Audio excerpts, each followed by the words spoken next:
현재까지 우리는 요시야 이후의 왕들에 대한 하나님의 경고의 말씀을 살펴보았습니다. 이제 23장을 살펴볼 텐데요. 23장의 구조는 크게는 세 문단으로 구분될 수 있습니다. 첫 주제는 1절부터 8절까지이고요. 여기에서는 악한 왕들에 대한 경고가 계속 이어지고 있습니다. 그리고 메시아에 대한 참된 목자에 대한 예언이 있습니다. 그리고 다음으로 9절로 32절까지는 거짓 선지자들에 대한 경고가 이어지고요. 33절로 41절까지는 하나님의 말씀을 짐으로 여기는 자들에 대한 경고가 이어지고 있습니다. 이제 오늘 말씀 보십시다. 오늘 말씀은 내용적으로는 어쩌면 22장의 말씀을 반복하는 말씀이라 볼 수 있을 것입니다. 곧 왕들에 대한 경고의 말씀이기 때문에 그렇습니다. 하지만 예레미야는 예스기엘 선지자와 마찬가지로 목자의 이미지를 가지고 와서 악한 왕들에 대한 경고를 하고 있습니다. 2절을 보겠습니다. 내 백성을 기르는 목자에게 이와 같이 말씀하시니라. 너희가 내 양떼를 흩으며 그것을 몰아내고 돌보지 아니하였도다. 보라, 내가 너희의 악행 때문에 너희에게 보응하리라. 사실 이스라엘의 왕은 그 백성을 여호와의 양떼임을 알고 주목해야 됐습니다. 그것은 모든 이방인들과 다른 통치 철학입니다. 백성을 돌보는 참된 목자의 자세는 그래서 늘 청지기의 자세여야 됩니다. 이는 내 것이 아니다, 하나님의 것이다 라는 사실을 기억해야 되는 것이죠. 선한 목자는 자신의 양떼를 위해 모든 위험을 무릅쓰고 막아서야 할 것입니다. 그렇게 청지기의 마음을 가진 자는 하나님이 맡기신 양이라고 생각하면 그 양을 함부로 대하지 않을 것입니다. 그러나 이스라엘의 악한 목자는 이 양이 자신의 것이라고 생각했기 때문에 양떼를 잡아먹기도 하고 그 양떼를 더 큰 위험으로 몰아넣기도 하고요. 흩어져도 그들을 모을 생각을 하지 않습니다. 그리고 전혀 돌보지 않았습니다. 악한 목자에 대한 그래서 심판은 뭐냐면 그가 양을 돌보지 않는 것처럼 그가 양에게 대하는 대로 하나님이 그에게 대하는 것, 그게 바로 악한 목자에 대해서 하나님이 주시는 심판입니다. 사실 목회자로서 이런 메시지를 대하면 스스로를 많이 돌아보게 됩니다. 얼마나 쉽게 회중이 하나님의 양임을 놓치게 되는지 모릅니다. 교회의 관계들도 그렇죠. 교회의 관계는 3자의 관계예요. 나와 저 사람의 1대1 관계가 아니라 두 사람의 관계가 아니라 하나님이 그 모든 관계의 중심에 계십니다. 그래서 3자의 관계라는 사실을 늘 기억해야 됩니다. 그래서 이것은 교우들의 관계도 동일하게 적용될 수 있겠죠. 또한 가정 안에서도 자녀를 대할 때도 동일한 믿음과 마음을 가져야 됩니다. 그 자녀는 하나님이 내게 맡기신 자녀이지 자녀는 나의 소유가 아닌 것입니다. 배우자도 마찬가지일 것입니다. 사실 우리는 이렇게 교회 안에서뿐만 아니라 가정에서도 가까운 사이가 되면 그리고 편한 관계가 되면 참 사람들은 서로를 함부로 대하는 것 같습니다. 그렇게 쉽게 말하고 내 기분 내키는 대로 그를 대하는 것이죠. 그리고 이것이 내 사람인 양 그 사람을 대하면 정말 쉽게 그 안에서 상처를 주고 분열되고 다투는 것을 보게 됩니다. 그리고 그것이 궁극적으로는 서로에게 충실하지 못하게 합니다. 내 것이니까 그 사람과 나만의 관계니까 그 사람 틀어지면 나도 틀어지는 것이고 그 사람이 악으로 대하면 나도 악으로 대하는 이런 관계가 됩니다. 그러나 하나님이 그 중심에 계시면 하나님이 이 3자의 관계 안에서 하나님 중심이 되어야 된다고 생각하면 하나님이 나에게 선을 베푸듯이 나도 선을 베풀어야 되고 악을 악으로 갚아서는 안 된다라는 걸 깨닫게 되고 그가 나에게 불성실하다고 해서 나도 불성실하면 된다라는 1대1 관계에 나오는 거래 관계가 아니라 하나님이 계시니 하나님의 뜻 가운데 그 사람에게 바르게 대할 수 있는 것입니다. 늘 이 사실을 기억할 때 이 말을 보면 계속 이러거든요. 내 백성을 기르는 목자라고 부르는 거거든요. 이스라엘의 왕을 내 백성을 기르는 목자. 그렇다면 우리 자녀들 그리고 우리 교회 마찬가지죠. 내 백성을 기르는 누구라고 보는 것이죠. 그런 의미에서 이 말씀을 분명히 마음에 새기고 다음으로 넘어가겠습니다. 3절 말씀을 읽겠습니다. 내가 내 양떼에 남은 것을 그 몰려갔던 모든 지방에서 모아 다시 그 우리로 돌아오게 하리니 그들의 생육이 번성할 것이며 내가 그들을 기르는 목자들을 그들 위에 세우리니. 하나님은 방금 전에 양떼를 돌보지 않는 목자들을 심판하셨죠. 그리고 이제는 목자의 실패를 인하여서 곳곳에 흩어져 버린 이스라엘 백성을 다시 회복시킬 것이라고 말씀하고 있습니다. 그 회복의 시작은 양무리를 다 모아 이제 다시 우리로 돌아오게 하는 것입니다. 그리고 두 번째로는 선한 목자들을 그들 위에 세우시는 것입니다. 이게 하나님의 회복입니다. 악한 목자가 망쳐놓은 목장을 다시 회복시키는 이 하나님만이 이스라엘의 소망입니다. 그리고 그 하나님만이 한국교회의 희망입니다. 그리고 우리 가정의 희망인 줄로 믿습니다. 저는 여기저기에서 지도자로 인하여 고통받는 사람들의 원망과 불평, 그리고 신음소리들을 자주 듣게 됩니다. 그래서 어떻게 그들에게 말해줘야 될지 모르겠습니다. 우리 시대 또한 양떼들이 흩어지는 시대인 것 같습니다.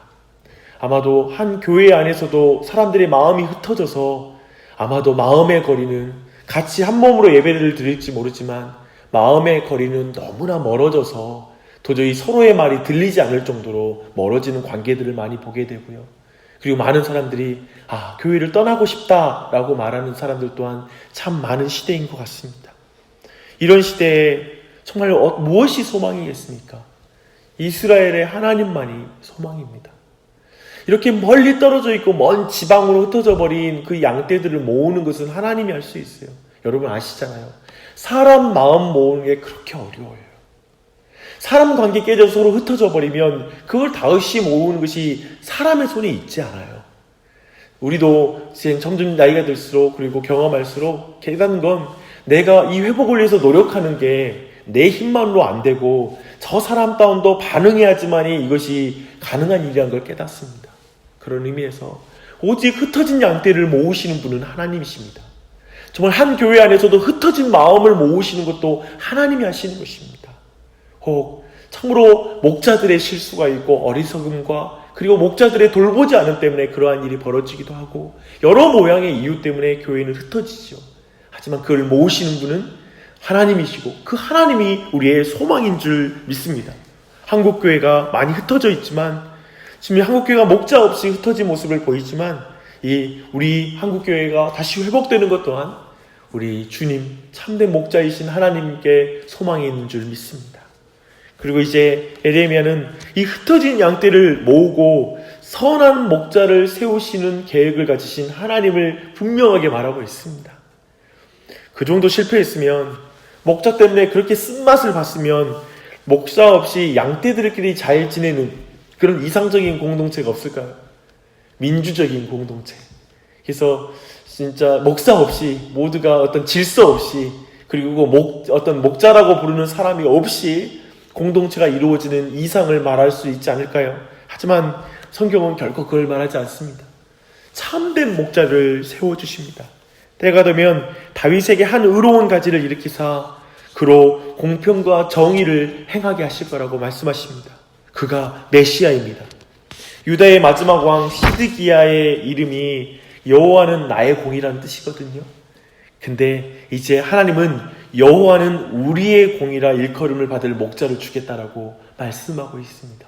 여호와는 우리의 공이 예수 그리스도 메시아입니다.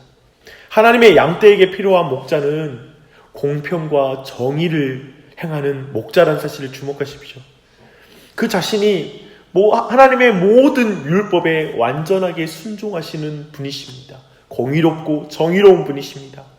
그 하나님의 법을 바르게 시행하는 왕이 우리에게 또한 필요합니다.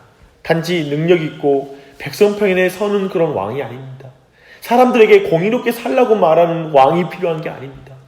그 자신이 하나님의 법 앞에 온전하게 순종하시며 그리고 그로 말미암은 의로움으로 백성들을 통치하는 왕이 우리에게는 필요합니다. 참으로 하나님의 말씀을 따라 하나님의 뜻이 백성에게 가장 유익하다고 믿는 왕이 우리에게 필요합니다. 불의한 자에게는 의로운 왕이 필요합니다. 근데 문제가 있어요. 불의한 자에게 의로운 왕은 심판주가 될 수밖에 없어요. 그러나 우리에게 있는 이 의로운 메시아는 불의한 자를 어떻게 통치하셨습니까? 예수 그리스도는 불의한 자를 위해 의로운 형벌을 대신 당하심으로 그 백성들을 다시 모으시고 다시 그 백성들을 하나님의 자녀가 되게 해 주셨습니다. 하나님의 우리의 하나님 나라에 들어가도록 해 주셨습니다. 우리에게 그 메시아가 절박하게 필요한 것입니다. 그런 놀라운 이 약속을 준 하나님을 찬양합니다. 사랑하는 여러분, 그치요? 이 시대에 참 이 말씀을 전하는 저 자신도 부끄럽고 부족함을 느낍니다. 돌보지 않는 목자, 그리고 사람들을 자꾸 흩어버리는 목자. 아마 정말 그런 리더들 때문에 괴로움과 고통을 경험한 사람들이라면, 흩어진 경험을 가진 그런 사람들, 그리고 멀리 도망치듯 그 마음에 사람들의 마음으로도 멀어진 경험을 가진 사람들이라면 참으로 이 마음을 어떻게 이것을 회복해야 될지 암담한 것 같습니다. 다시 한번 이 아침에 우리가 기도하되 자신이 속한 교회와 그리고 자신의 가정 안에도 흩어진 마음이 있을 것이고요. 그리고 특별히 또한 이 민족을 생각할 때도 많이 흩어져 버린 한국교회의 모습이 있습니다.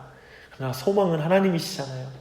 회복해 하시는 분이 하나님이세요. 이분을 믿음으로 좀 기도했으면 좋겠어요. 그래서 오늘 아침에는 정말 모두 흩어져 버리고 또 많은 지도자들의 무너짐 가운데 있는 모습들을 위해서, 지도자를 위해서 기도해 주시고, 그리고 한국 교회를 위해서, 자신의 교회를 위해서도 기도하십시오. 그리고 거룩이로우신 메시아의 통치가 온전히 임하는 교회가 될 수 있도록, 예수 그리스도의 통치가 온전히 임하도록 기도하는 시간이 되었으면 좋겠습니다. 그때 그분이 우리의 삶을 공의로 통치해 주실 거예요. 우리의 가정을 주의 의와 평강으로 통치해 주실 줄 믿습니다. 그리고 우리가 속한 교회 또한도 하나님을 온전히 하나 되게 하시고 온전히 회복시키시는 은혜가 넘치게 될 것입니다. 그렇게 간구하는 이 아침이 될 때 아마 그 기도를 하나님이 너무 기뻐하실 것입니다. 믿음으로 이 기도를 드리며 나아간 아침이 되시길 바랍니다. 하나님 아버지, 너무나 감사합니다. 이 아침에도 우리를 불러 모아서 기도하는 자리에 설 수 있게 해주시니 감사합니다. 주님, 우리가 기도할 수 있는 게 은혜고, 우리 주님, 목자 되신 주님 앞에 나아올 수 있는 게 은혜임을 고백합니다. 우리가 먼저 흩어진 사람이었습니다. 우리가 정말 우리 스스로가 하나님부터 멀어졌던 우리인데 우리를 불러 모아 주셔서 참된 목자이신 예수 그리스도의 이름으로 기도할 수 있는 것이 우리의 가장 큰 복인 줄 믿습니다. 이 아침에 주님, 그런 복받은 자로서 하나님께 감사의 기도를 드리며 찬양을 드리는 이 아침이 되기를 간절히 원합니다. 주님, 우리 안에 혹시 주님 흩어진 마음이 있다면, 우리 마음 안에서 멀어진 관계들이 있다면, 그리고 교회의 지도자들과 그런 많은 사람들 안에서 상처받고 우리 안에 물린 마음들이 있다면 하나님 그 마음을 어루만져 주시고 고쳐주시고 치료해 주시기를 간구합니다. 무엇보다도 선한 목자 되신 예수 그리스도 안에서 그 마음이 평강 가운데 있게 해주시고 예수 그리스도의 위로 가운데 거하도록 은혜 베풀어 주시옵소서. 하나님, 이 아침에 주님 앞에 간절하게 우리의 각자의 소원과 기도를 드립니다.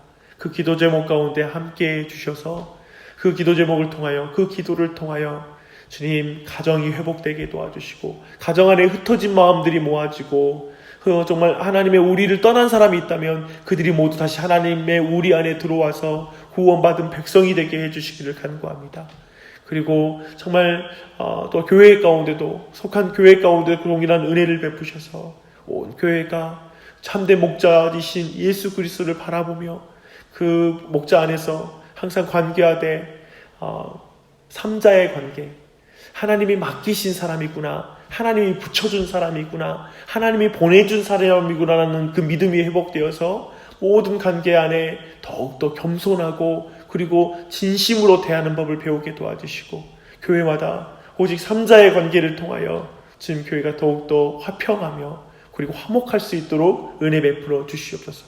오늘도 주신 은혜 너무나 감사드리며 기도하는 한 사람 한 사람 성령님께서 주님 친히 도와주시기를 간절히 구합니다. 감사드리며 예수님의 이름 받들어 기도드립니다.